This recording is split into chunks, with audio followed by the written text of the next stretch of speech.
नमस्कार दोस्तों। आज हम इतिहास के एक और नए टॉपिक के बारे में चर्चा करेंगे जिसका नाम है 1857 की क्रांति। राजस्थान का ऐसा कोई भी एग्जाम नहीं है जिसमें से इस टॉपिक में से एक या दो प्रश्न नहीं पूछे जाएं।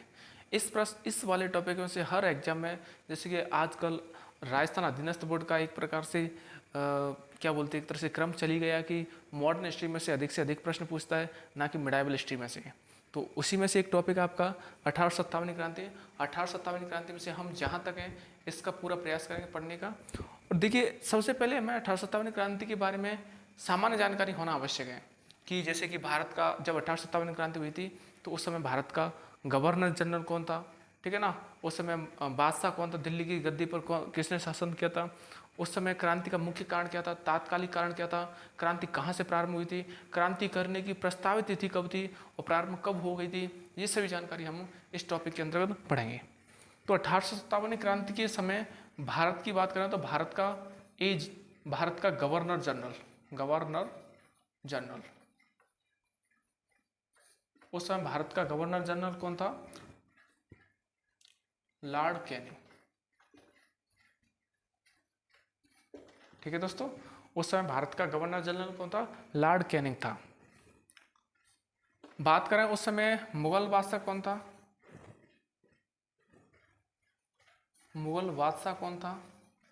तो उस समय मुगल बादशाह का नाम क्या था, बहादुर शाह जफर।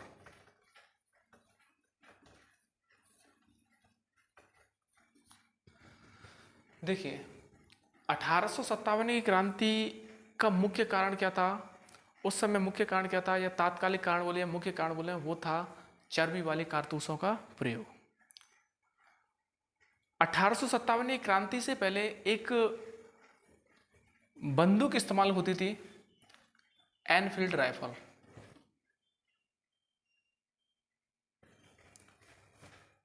ब्राउन ब्रॉस, इस राइफल का इस्तेमाल किया जाता था और इसमें सामान्य कारतूसों का इस्तेमाल किया जाता था। लेकिन इस ब्राउन बॉक्स की जगह एक राइफल आई थी जिसका नाम था एनफील्ड राइफल। इस एनफील्ड राइफल में ऐसे कारतूसों का प्रयोग किया जाता था जिन कारतूसों का जो ऊपर का कवर होता है, कारतूसों का ऊपर का कवर, वो किसका बना था, गाय या सूअर की चर्बी से। ठीक है दोस्तों, एनफील्ड राइफल थी, उसमें जो कारतूस इस्तेमाल होते थे, उन कारतूसों में जो कवर होता था वो कवर किसका बना था, गाय और सूअर की चर्बी का। तो ये 1857 की क्रांति का मुख्य कारण क्या था कि गाय और सूअर की चर्बी युक्त कारतूसों का उपयोग करना। उसमें क्या होता था कि जो हिंदू थे वो अपनी गाय को अपनी माता मानते थे, और जो मुसलमान लोग थे, अल्पसंख्यक जो लोग थे, वो एक प्रकार से सूअर को अपवित्र मानते थे। इसलिए इन्होंने इस एनफील्ड राइफल का क्या किया था, विरोध किया था।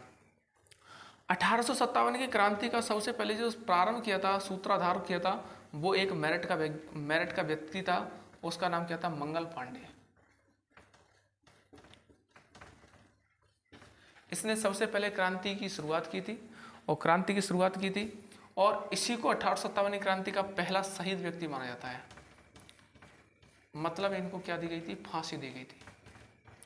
इन्होंने विरोध किया तो इन्होंने कई सारे अंग्रेज अधिकारियों को गोली मार करके उनकी हत्या कर दी थी, तो इनको फांसी दे दी गई थी। इसलिए 1857 की क्रांति का प्रथम शहीद कौन माना जाता है, मंगल पांडे।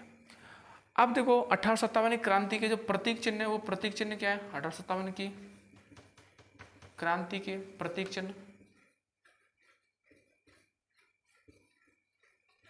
तो 1857 की क्रांति के प्रतीक चिन्ह क्या होता है, एक तो है रोटी, ये इसको बोले चपाती, और दूसरा है कमल।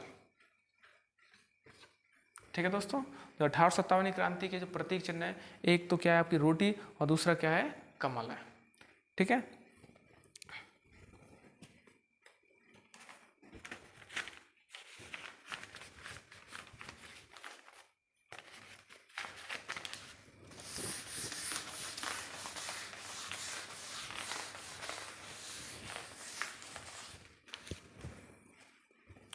देखिए, जो मंगल पांडे था जिसको सबसे पहले फांसी दी गई थी, उसको फांसी कब दी गई थी, 8 अप्रैल 1857 को फांसी दी गई थी। 8 अप्रैल 1857 को फांसी दी गई थी। और यह 1857 की क्रांति का प्रथम शहीद था। प्रथम शहीद था, उसका नाम क्या था? मंगल पांडे था। उसके बाद इस क्रांति की सूचना जो राजस्थान में मिली थी, वो राजस्थान में इसकी सूचना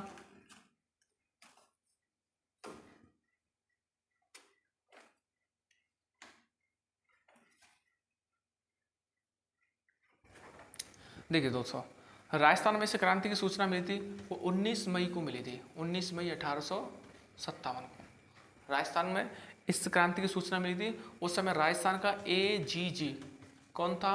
पैट्रिक लॉरेंस था। क्या नाम था उसका? Patrick Lawrence.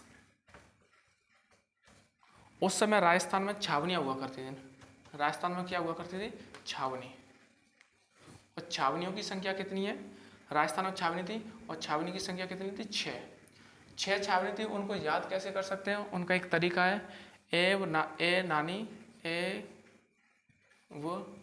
नानी ब्याव देख। ठीक है ना? ये क्या एक तरीका है? इस तरीके के माध्यम से आप 6 जो छावनी थी उनको याद कर सकते हैं। जैसे ए से क्या बनता है आपका? एरनपुरा। ठीक है, ए से क्या बनता है? एरनपुरा। ना से क्या बनता है आपका? नशीराबाद। फिर ना से क्या बनता है? नीमच। फिर ब्यास से क्या बनता है आपका? ब्यावर। दे से क्या बनता है आपका? देलवाड़ा, देवली सॉरी। और फिर खा से क्या बनता है आपका? खेरवाड़ा। 5 हो गए, 6 खेरवाड़ा। ठीक है दोस्तों, ये 6 छावनियां थी। ये 6 छावनी थी। एव नानी ब्याव देख, ये तरीका, इस तरीके से आप 6 छावनियों को याद कर सकते हैं। एरनपुरा, नसीराबाद, नीमच, ब्यावर और देवली और खेरवाड़ा, ये 6 छावनियां थी। अब देखिए राजस्थान के जो कुछ, राजस्थान में जैसे AGG कौन था? पैट्रिक लॉरेंस था। ये पैट्रिक लॉरेंस था, इसने कुछ स्थानों पर, कुछ रियासतों में एक एजेंट नियुक्त किया था जिसका नाम क्या था? Political agent. क्या नाम होता था उसका? Political agent. तो आपको प्रत्येक का क्या करना है? पॉलिटिकल एजेंट याद करना है कि किस रियासत में कौन सा पॉलिटिकल एजेंट था।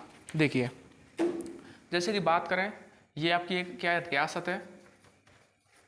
ये क्या आपका? पॉलिटिकल एजेंट है।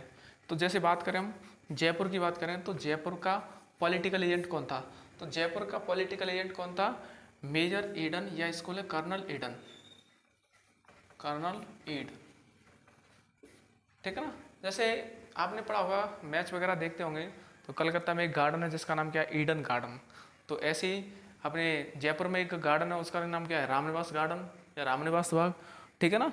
तो उससे आप याद कर सकते हैं कौन सा? Colonel Eden.